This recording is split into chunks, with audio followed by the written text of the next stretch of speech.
ഞാൻ ഇവിടെയുള്ള ആൾക്കാരോട് ഒരു ക്വസ്റ്റ്യൻ ചോദിക്കാൻ പാടില്ല. അപ്പോൾ ഇതിന് കറക്റ്റ് ആൻസർ പറയുന്ന ആൾക്ക് ഞാനിത് ഗിഫ്റ്റായിട്ട് കൊടുക്കും. അപ്പോൾ നമുക്ക് ചോദിക്കാം.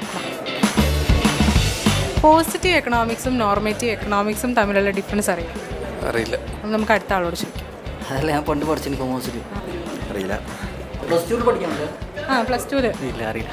അപ്പോൾ ഈ ചോദ്യത്തിൻ്റെ ഉത്തരം ആർക്കും അറിയില്ല. എന്നാൽ പിന്നെ ഞാൻ തന്നെ എക്സ്പ്ലെയിൻ ചെയ്യാം.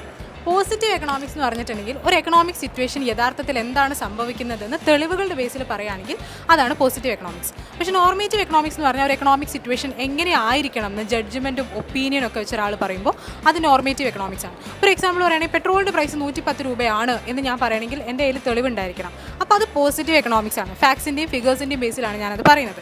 പക്ഷേ പെട്രോൾ പ്രൈസ് കുറയ്ക്കണം എന്ന് ഞാൻ പറഞ്ഞാൽ അത് എൻ്റെ മാത്രം ഒപ്പീനിയനാണ്. അപ്പോൾ അത് നോർമേറ്റീവ് എക്കണോമിക്സ് ആണ്.